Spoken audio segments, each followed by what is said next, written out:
拜托 ATM， 我是未来银行行长胡瓜，我是乡里 Sandra。我们银行里钱多的是，大家用智慧来提领吧。好，今天的主题是国际局势观察家的巅峰之战。国际局势不敢讲到得了啊，对不对？首先来介绍的是李勋，欢迎。嗨，李勋。大家好，我是训练李勋。李勋非常的红，他在 YouTube 界啊是40万的订阅，而且因为他做财经，一般财经这种比较硬的，大家没有那么爱看，但是他可以做到40万。财经怎么会硬？大家现在贪财的那么不是？大家现在听股票的这么多，那么多人在做财经，为什么大家就选择你的来看呢？因为我除了我有讲软的，我还会讲信用卡、数位账，我觉得大家比较生活化还会讲一些投资，所以大家想看简单的有，想要看深一点的也有。接下来谢谢韩冰，你好。哇，韩冰老师不用多说了吧？知名的时事的评论人。节目上打开了，都在做评论员，对不对？哈，其实不敢啊，我其实只是负责骂人的那个。他笑起来也蛮帅的，因为他平常比较少笑。对。来，接下来介绍是詹书涵，你好。书涵呢是 TVBS 的国际新闻主播。对，就是我们其实 TVBS 真的一直对国际新闻非常耕耘，因为知道大家都会觉得说收视率可能会不好什么，但我们永远坚守在这边，为大家带来这个国际第一手消息。对，要不要跟我们聊一下台积电在美国设厂对我们有什么影响？真的，因为现在拿到大补完了嘛，而且预计好像是2030年还要再加码，在美国再设第3个厂，所以我们也看到台积电的股价一直上来。其实我自己3年前的时候就觉得它应该会到800，结果最近真的被我盼到。可不可以重点，你那时候有没有买？当然有啊，冒喜啊！但是中间我蹲苦劳也蹲了几年了，对啊，要熬很久了。对啊，因为中间它这样子下来的时候，我也是每天心如刀割，而且你知道我那时候刚生产完啊，然后就很胖嘛，然后忽然变得很瘦，然后大家就说：“哎，你怎么瘦下来？”我跟你说，股灾减肥法绝对有效。哇塞，你要吧，不要靠股灾嘛。我们先来介绍徐嘉欣，欢迎。嘉欣呢是知名的住商不动产的发言人。是啊，买房子像刚刚我讲就是一个缘分嘛，对不对？对，瓜哥其实就是赢家思维啊，而且我们都说我们这个行业房子会自己找主人，不然有时候你这个房子你觉得你很喜欢，你出的价钱到了，你就不会成交。所以你要相信买房子是个缘分。对。好，接下来介绍是林叶婷，欢迎。嗨，大家好。叶婷老师是时尚品牌的创办人，我们要看什么流行、什么漂亮就看她就好啦。可是早期他是歌手啊，上综艺节目或者那时候你还小，没有，我真的有看呢。真的吗？你看什么？有看衣服吗？没有，他会教人家怎么化妆啊，然后他会教人家穿搭，那是后期了。来，欢迎你5位。欢迎5位。接下来介绍2位专家，帅哥新闻主播黄胜凯主播，欢迎。主播呢是台大国际关系所硕士。是，接下来社会科普教名师陈启峰老师。启峰老师又来了，文史名师，出版过14本书。对，进行第1回合，存款争夺赛。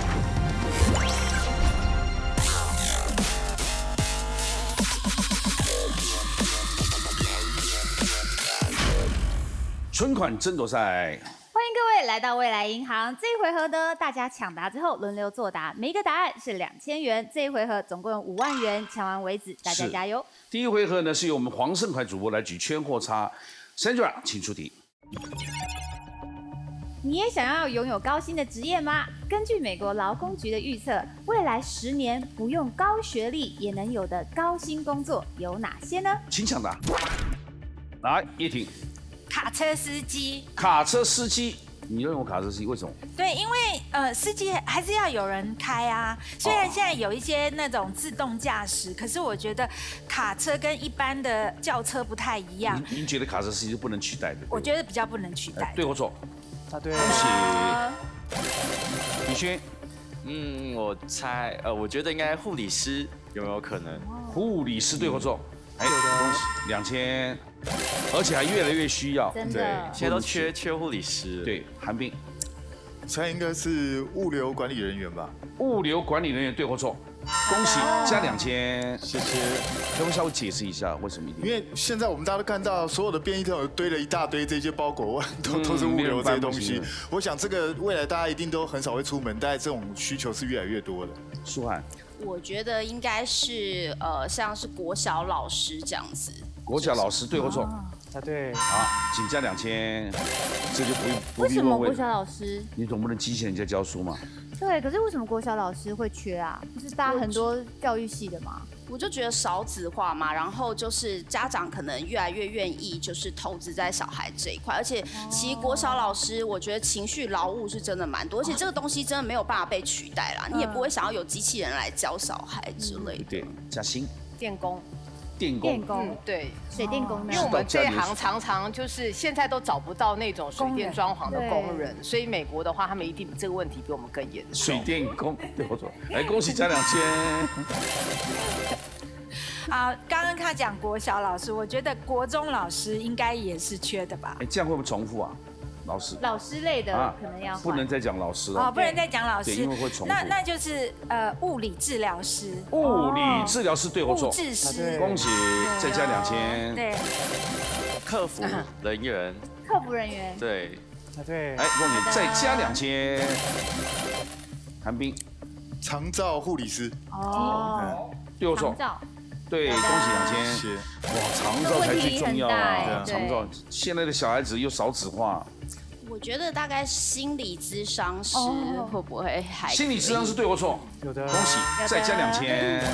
谢。哇，现在也很流行，跟那物理治疗师是一样，对越来越流行了。对哎，嘉欣，医疗助理啊，医疗助理，医疗助理，对，因为其实护理有帮医生的那种助手，医生的助手以后应该会很缺。医疗助理对我错。没有，太笼统，对不对？应该说他的要求还是他的薪水可能还是没有这么的高。如果跟护理师比起来的话，虽然他的学历要求可能没有这么高，可是他的薪水可能没有像护理师这么高。所以我们的题目是高薪哦。对，不用高学历，但是高薪。律师算不算？啊，哎，可是不可用高是律师要学历是高学历啊。因为耶，他这边的高学历应该说你不用念到硕士啊研究所、硕士，像律师的话，基本上你就是大学毕业就考到执照就可以了。哦阿扁大学还没毕业就考上律师了。哦，那主持人算不算？主持人没有被列在里面。我没有考100多分。我是有高学历啦，我没有啊，考100多。但你高薪呢？对啊，说不用高学历就高薪。好适合你哦。啊，未来是吧？啊，未来10年。你的意思说我是过去了吗？你这个说话稍微注意一下啊。是，来请加2000。好，来，刚刚讲到房子，我想要可能工地的建筑工人，哎呦，工人对，很对我错缺对，缺工。加2000。韩冰，软体测试开发人员，对或错？有的。恭喜。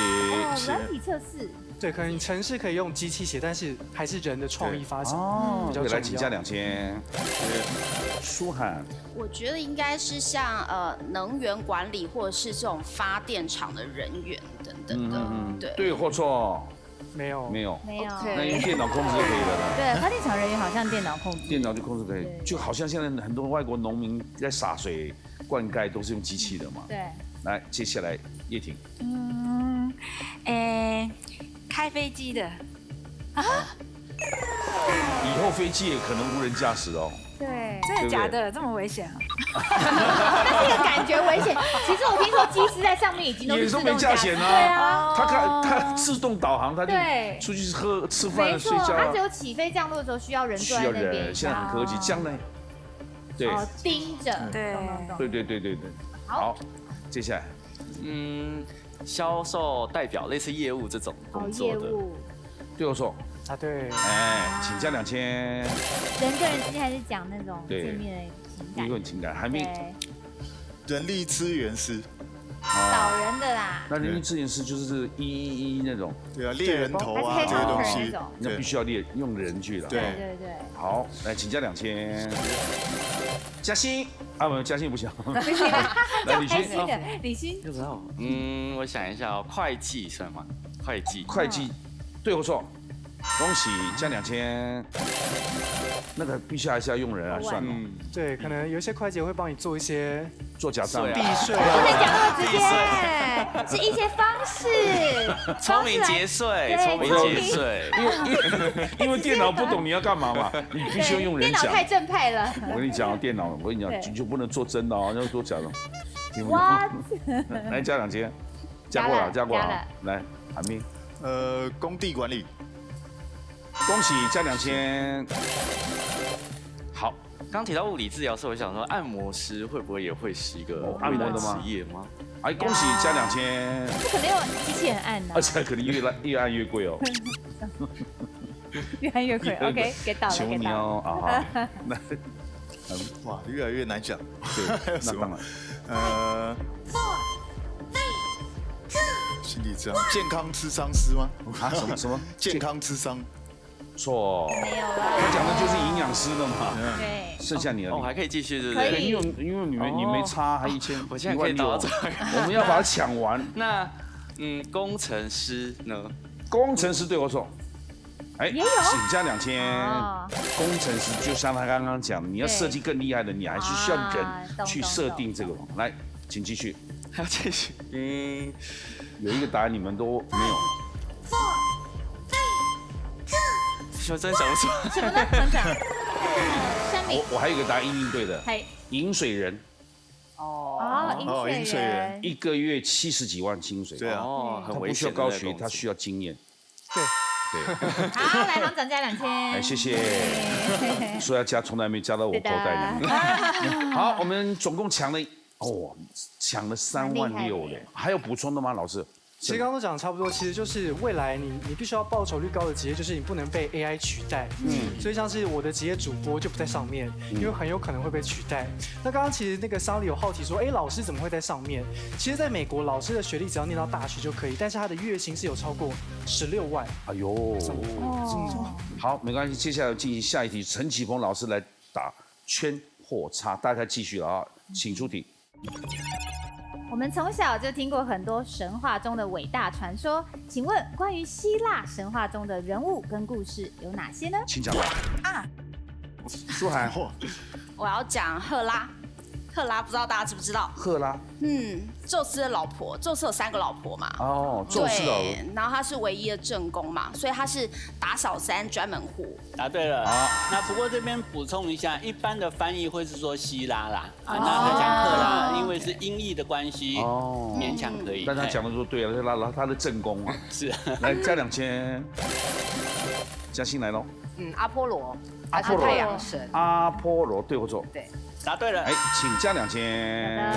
所以呢，火箭申宫阿波罗11号就是用他的用他的名字对对那叶挺，那个阿蒂密斯应该是阿蒂密斯阿蒂密斯月亮女神，哦，阿蒂密，阿蒂密斯不是阿基里斯啊，不是阿蒂是阿蒂密斯，阿蒂利斯对或错？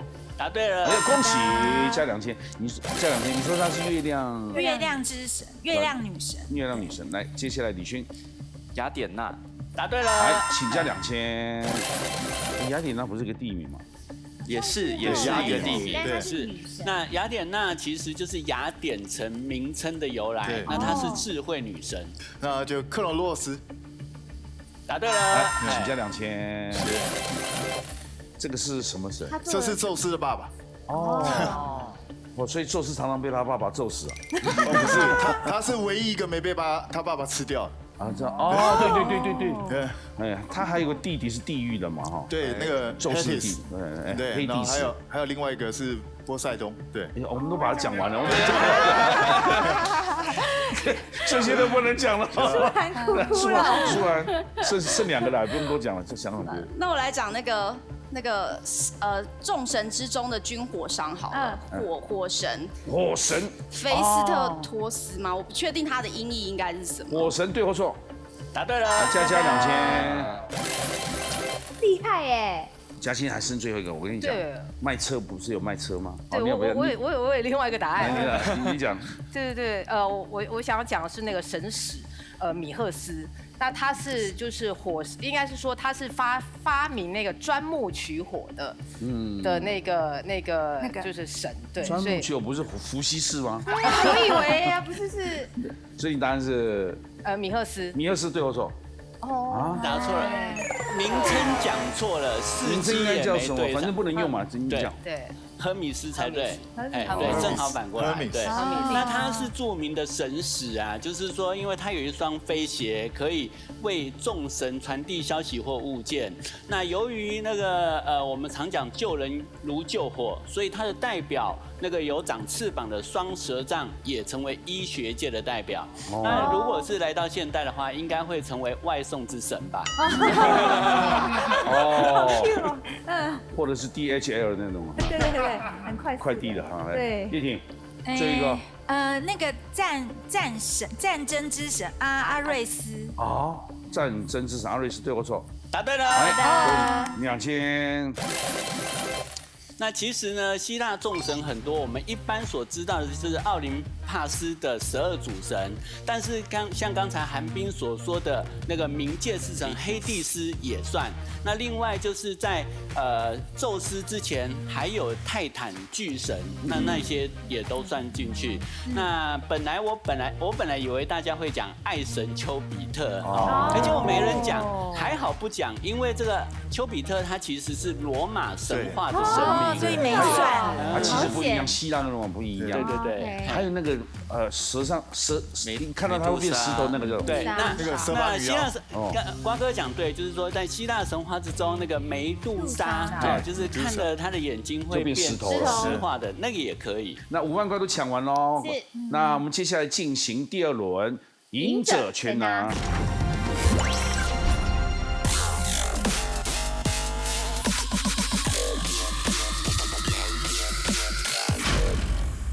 赢者全拿，接下来这一关才最重要，总共要进行。是这一回合呢，不是轮流作答，是同时作答，然后累积奖金。每一轮呢，最后留下来那一位可以把当时账户的钱全部灌入你的账户。累积的，最后最多的钱呢，就挑战我们最后决赛了。所以总共分3轮，来第1轮第1题，请出题。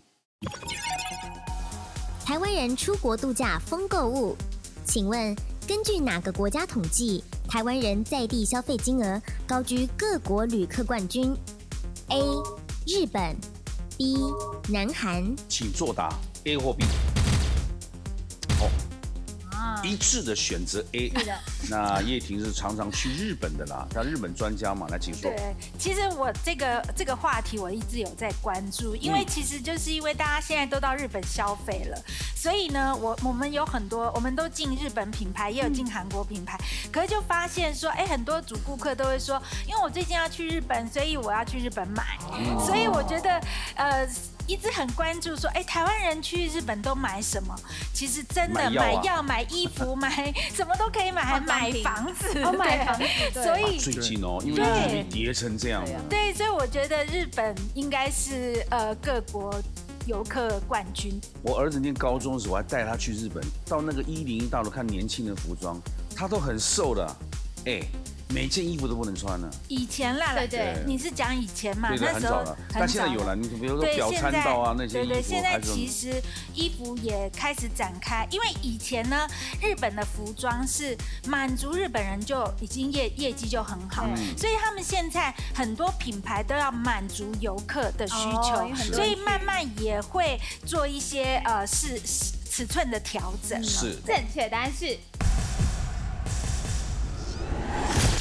日本其实2023年呢，访日游客最多的不是我们哦，是南韩，有将近700万人次，比2022年呢大增6倍多。这是为什么？是因为南韩总统呢，尹锡烈呢跟日本首相他们最近大和解了，他们政治关系变好，所以游客就变多了。所以其实访日本最多的是南韩哦，再来才是我们420万人。那中国243万人，香港211万人。虽然我们的游客没有比南韩多，但是我们消费力是世界第一的，我们贡献了1700亿。的台币，太强了！对，然后我们买最多的是什么？零食啊、药啊、服饰。来5000块，一个人代表1000，马上就累积了5000。你们现在很清楚，你们合作一直累积，一定会最后一个获胜，钱就灌到你账户。哇！第2题，请出题。根据哈佛大学研究，向别人提出请求时，多加上哪2个字，成功几率会多出50%？A. 拜托 ，B. 因为。请作答。好。我们节目叫什么？拜托 ATM。居然通通给我写因为。真的假的？也有选 A 啊。是，舒涵。我希望你成功。我就觉得好像动之以情吧。拜托啦，拜托啦。而且我觉得有时候你如果讲出来，因为就你可能讲一个理由嘛，那我觉得那关我什么事？我有时候就会觉得，那还不如你诉求这个情感面。韩冰，那请说。因为我觉得拜托就是你只是在求他，那这个是对对方未必有利的。可是我讲因为是我是有道理的，对，大家都互相得利。因为我觉得讲拜托会让人家第一直觉感觉，你在情勒我吗？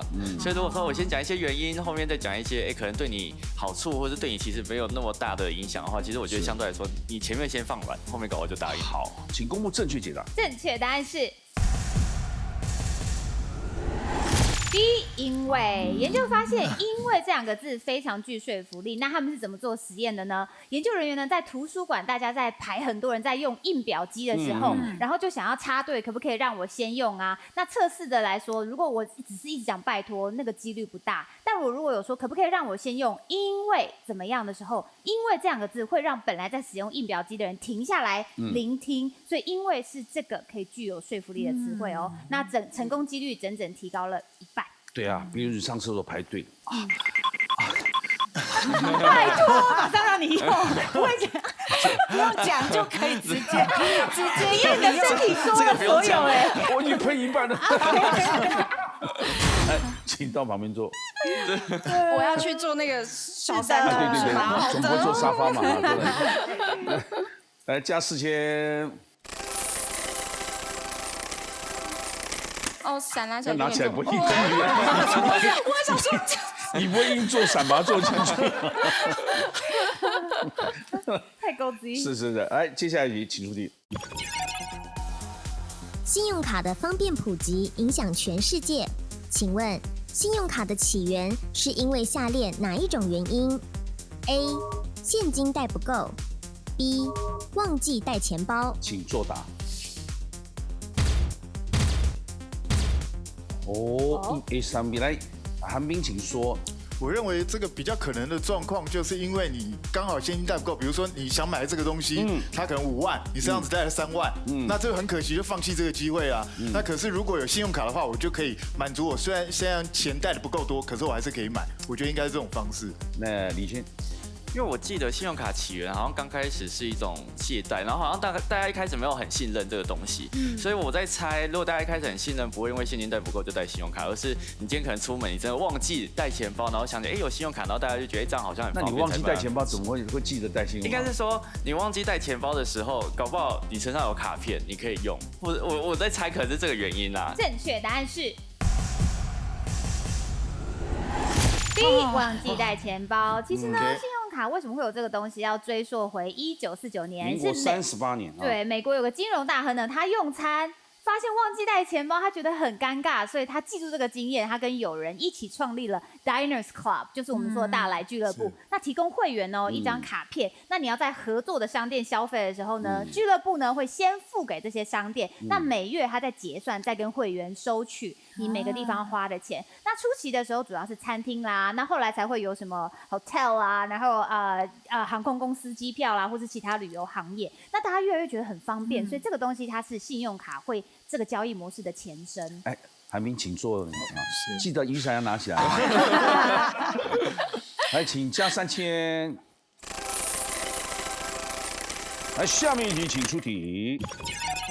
发烧生病好痛苦，请问感冒病毒最容易传染的是什么时候 ？A. 感冒中期 ，B. 感冒后期。请作答。好，叶婷，请说。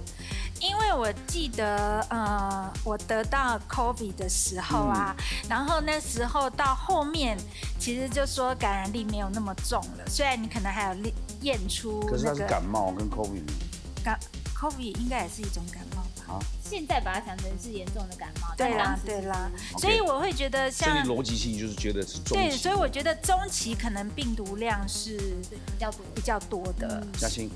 这我随便猜的，因为我觉得他应该是最后要去寻找新的宿主了吧，所以赶快就找一个地方先传染。正确答案是 A，感冒的中期。中期哦其实中段的时候是体内病毒量最多的时候，我们最不舒服的时候，症状高峰期，它的传染力是最强的可是为，什么又咳嗽又飞说沫。快要好的时候其实，它是有个逻辑的，就是你快要好的时候呢，你觉得好像已经减轻，快要好了，你就那你就自走出去己比较不戴口罩，对你比较会去外面爬照，哦所以这个时候你被感染，其他人被感染的几率比较大。但是就病毒量来说的话，其实是感冒的中期，它是传染力最强的。所以有感冒快要好，传染力最强，这种也有这种说法吗？有，对，广为流传。来，请加1000。等于这一轮是13000累进到叶婷，请入你的账户。马上变成23000。好赚好赚。来，2位请回来。我们要进行第2轮，总共有3轮，做一次。对，所以奖金还未必是知道谁，3轮才知道谁是最厉害的。还有机会哦。第2轮请出题。近年兴起一种名叫地上权住宅的选择，房价通常比较低。请问地上权住宅是什么 ？A. 名下没有土地产权 ；B. 不能盖地下室。请作答。好，嘉欣来说就比较快了。好，简单说的话，地上权就是它只能够拥有土地的一个权利，所以你等于说应该是只能在土地上面去新建房子，但是你是没有土地的权利的。可是我们一般来说的话，地上权你大概就是支付地租给这个地主，有一点点像是租房子就是租土地跟人家租土地，但是你其实是可以在上面有一个比较长的使用权。那以台湾来说，现在多数跟政府做地上权的住宅大概是50年或70年。正确答案是 A， 名下没有土地的产权。其实地上权的住宅跟一般住宅最明显的差异在于它是有使用期限的那地上权的住宅呢是建商向国产署标下土地，那用来新建住宅，像是跟政府长期的合作、长期的承租啦。BOT 啊，对，那其实它的用法跟一般住宅没有什么差异，只是说它名下是没有这个土地产权的。那因为没有土地，所以地上权的住宅的价格呢也会比较便宜，大概只有周围房价的70%，甚至更低。但是呢，它是有年限的，所以就像刚刚嘉欣说的是50年，但是法规修改之后可以拉长到70年。那时间到了怎么办呢？可能就拆掉，理想上还回去是拆屋，或是如果上面东西还能用的话呢，会直接转移登记为国有。我们要加5000。下一题请出题。掀起2战的纳粹领袖希特勒，原本梦想是做什么，却怎么都考不上专科学校而放弃 ？A. 画家 B. 医生。请作答。通通选择的画家韩冰。他本来就是梦想成为一个画家，然后那时候一直就是有做很多画，然后想要去上那个学校。那但是呢，他一直被打枪，那为什么呢？因为老师觉得他的画比较像是商业作品，就是比较没有灵魂在里头，所以就一直觉得说你不适合这个行业，所以他后来很生气，就反而去做了更可怕的事情。如果他比毕卡索更有名，就不会有那么多人死了。哎呀，对不对？真的不一样了。对或错？正确答案是 A， 画家。其实他非常想要考上那个维也纳美术学院哦。其实他有第一次成功通过初试，可是复试的时候，老师跟他说，你的绘画技巧差强人意，没有灵魂，所以就拒绝录取。那第二次呢，连初试都没有过，他被刷下来。所以呢，他在1战结束之后加入了德意志工人党。那所以这个党呢是被希特勒一手带起的政党。所以想想啦，他从街头的鲁蛇画家，然后变成政治家希特勒，那1933年正式成为德国总理。那我们应该找那个招生委员出来讲啊。对呀，是他害的，不是吗？维也纳美术学院，快出来说！来加5000，1万哦，累进很快了。下面一题请出题。许多年轻世代爱看心灵鸡汤文章，请问根据加拿大研究，爱看这类文章的人通常有什么情况 ？A. 智商越低 B. 共感能力越高。请作答。好，大家答案不一样哦。叶婷选择 B， 来，请说。天哪，那我也蛮喜欢看的，但是我又发现，好像因为我觉得共感能力，就是你看他们这些文章的时候，你会投入那个角色，对，所以我会觉得，应应该是共感能力越高的人，他就想要。比如说你生活中没有这样子的经历，那你就想要看这样子的文章来感受这种心情。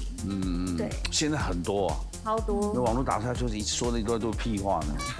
但是你心灵脆弱的时候，你有感动。我觉得我好像有看过报道，对，就类似，就是说喜欢看这个的人智商低的。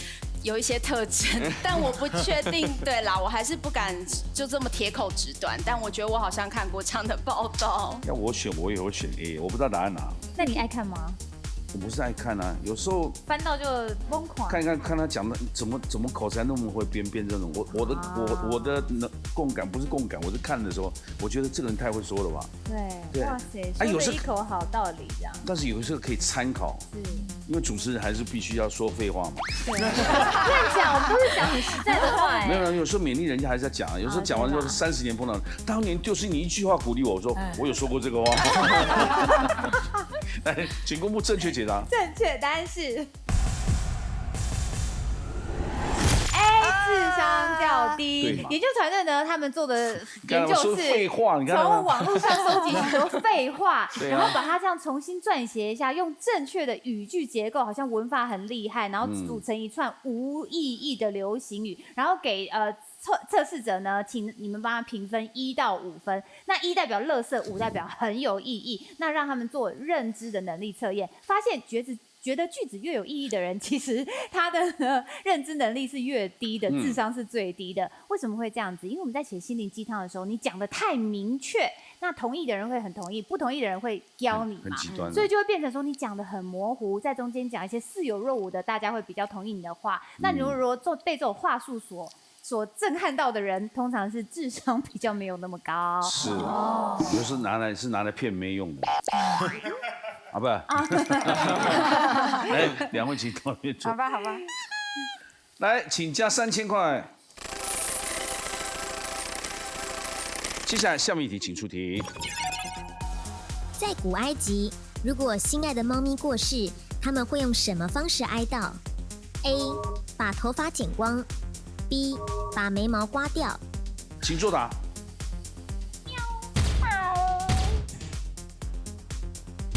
哟，独排众议，舒涵，请说。我自己比较不能忍受没有眉毛，我觉得头发好像还可以接受，我头型还蛮美的，剪光哎。可是你想，对他讲没有，如果眉毛剪掉，头发还可以盖起来啊。刘海对。如果你头发都剃光了，我自己觉得眉毛很重要，因为我不喜欢自己没有眉毛的样子。所以你要把头发剃掉可以。戴帽子，对，而且因为他们不是都会戴那个吗？就是头饰还是什么的，古埃及的那种。对，就是那种法老还是什么会戴那种。李轩呢？李轩觉得，那我现在好像想，就是埃及有一些画，或者什么男生好像本来就没什么头发或者光头，所以搞不好他们就已经没头发可以剃了，那是不是就剃眉毛？我来猜啊。来，请公布正确解答。正确答案是。把眉毛刮掉。在埃及呢，如果他的猫咪往生了，主人会很崩溃，而且他哀悼的方式没有要长的，他非常的高调。所以呢，你剃掉眉毛，让人家知道说你自己的毛小孩走了，让大家一直知道你在哀悼。你要哀悼到什么时候？哀悼到你的眉毛长回来为止哦。而且呢，猫咪还会被做成木乃伊，葬在家族的坟墓里面。所以你看那个很多木乃伊那个电影，对，都旁边有一个猫一出来，那个那个恶魔就跑掉了，有没有？哦，对，神鬼传奇有。来，请到那边坐，雨伞要拿起来哈。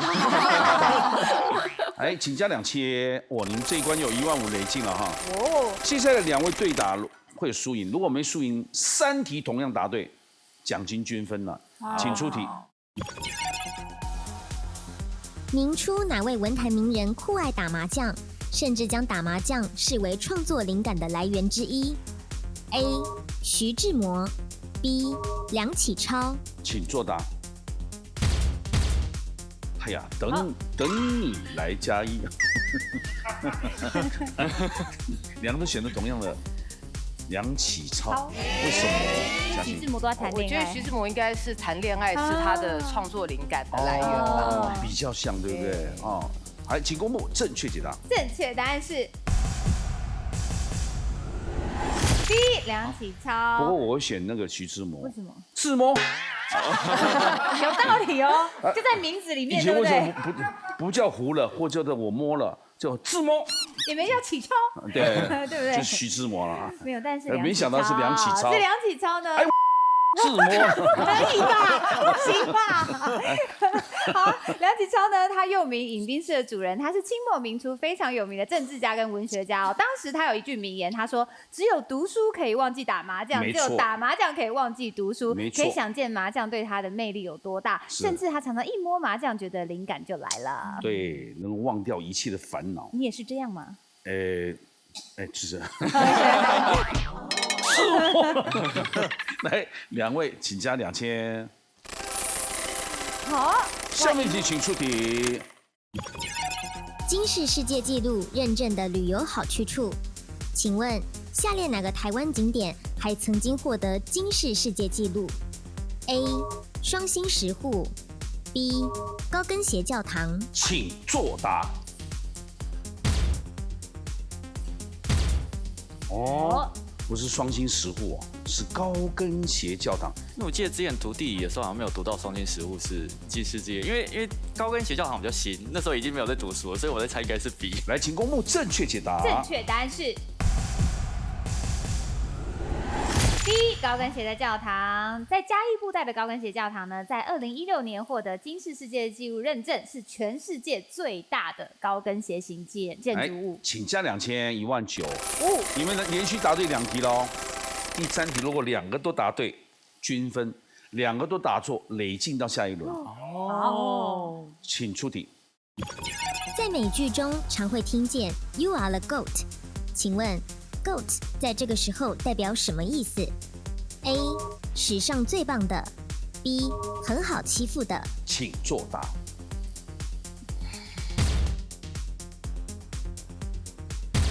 哎呦，请公布正确解答。正确答案是 A 史上最棒的 GOAT GOAT， 它的缩写是什么呢 ？Greatest of all time， 最棒的，史上最棒的人，最棒的事。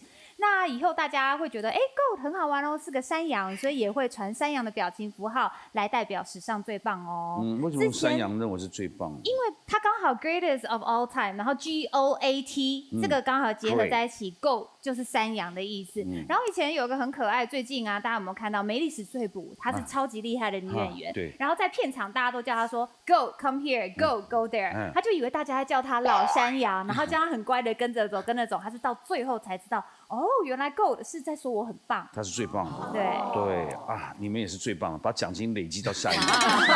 来，3位请回来进行第3轮。所以19000放在那边哦，继续加了。第3轮决胜题啦。第1题，请出题。根据搜寻引擎公布，2024年的全球消费者会比较愿意把钱花在哪里？这个项目消费成长最高 ？A. 摘星美食。B. 旅游行程，请作答。哦呦，韩冰跟别人不一样，你有机会全拿哦。哇！你说？我觉得我好像猜错，不过我是觉得说，因为在之前疫情的关系嘛，全球大家都没办法出去旅游，所以现在终于比较开放一点了，所以大家就旅游大爆发嘛，所以我认为应该旅游行程大家可能更愿意花更多的钱。你也挺。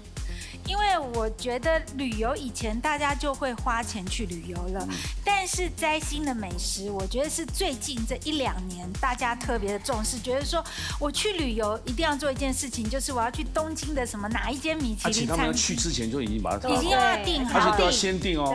对，而且可能是你订了餐厅，订到了你才买行程，你才买机票。而且他们好像要先付哦。对，一定要先付。我记得我这次去日本要先付。对，他怕你取消，所以都要先付。所以我觉得摘星美食应该是这最近大家愿意把钱花在上面的地方。正确答案是 B 旅游的行程。雅虎呢发布2024的消费趋势洞察报告，潜力商品啊、消费决策跟平台技术这3个面向提出了5大趋势，那可以帮助品牌啊跟零售业来布局未来的发展。那其实呢，大家会非常 care 体验式。这这样子的感受。那体验式消费呢？全球数据发现啊，机票、住宿、邮轮、计程车、电影跟 live 活动这6大体验式的消费支出明显的成长了。那里面最高的话呢，就是旅游。虽然呢，这高物价带来生活压力，但是大家会更注重这种去体验式而得到的生活品质。果然嘛，你看不到最后不知道谁赢啊，再加1000，因为只有1个人答对嘛。是。所以账上2万块起到韩冰的账户。哇！反败为胜。所以里面你是3万2，奖金最高的，成为我们最后的获胜者，进入最终战 Battle ATM。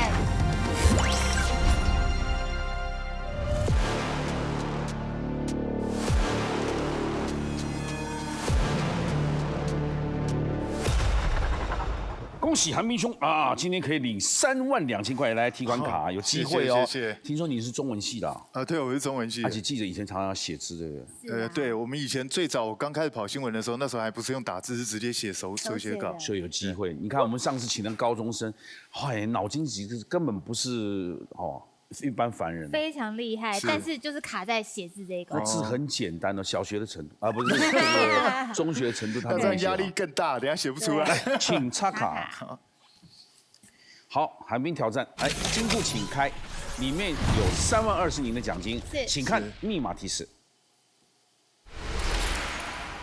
密码呢有2组，分别是总笔画61画的韩冰拿奖金，或是总笔画38画的乐透中头奖。我们先看韩冰拿奖金有哪4个字成语呢？大概囊中之物，胜券在握，实至名归，实至名归啊。好，乐透中头奖。春秋大梦，他是已经中了呢，他是已经中了，不是笑行呢，对，中了，所以不能说春秋大梦，美梦成真，不行，梦想实现，有，对，他开始在想了，他已经在想了，你想到乐透有哪些4个字？所以这个笔画好难凑哦，因为我光看那个61啊，我那61你分成4个字，每一个字平均都要10几画以上，对，这个有这么复杂的成语。你先选择你要挑战的好不好？对，你请选择。我选韩冰拿奖金哈。请锁定韩冰拿奖金。接下来我们来看他没有选的乐透中头奖38万是哪4个字，请公布。好，梦寐以求，这个妹我不会写哦。你刚刚选这个哈？对，这个好像比较简单。韩冰拿奖金，请公布题目。踌躇满志。计时开始，请消除。1、2、3、4、5、6、7、8、9、10、11、12、13、14、15、16、17。这边。17的，你是17的。对。第2个。清除。踌躇哇。除。3、4、5、6、7、8、9、10、11、12、13、14、15、16。笔画。16来，清除了哈。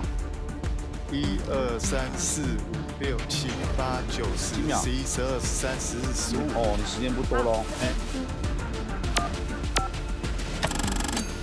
字，因为字画太多了，光写那字。字，1、2、3、4、5、6、7。好，赶快07。好，先按。停。好，还有5秒。踌躇满志，您的密码是17161507。对或错？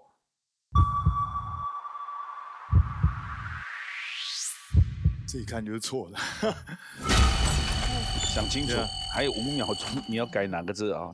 好，现在好比计时开始。忘记1、2、3、4、5、6、7、8。没关系，我让你写完，他让你写完。我们很有人性。计划。好，停。对，忘记怎么写。改成这个字之后呢，密码是19161507。这是他改过的啦，对或错？还是错。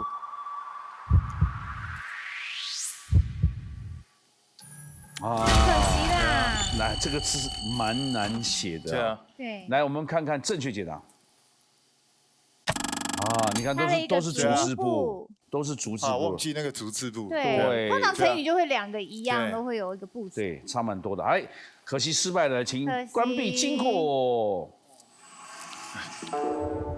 谢谢韩冰兄，谢谢，往前，谢谢。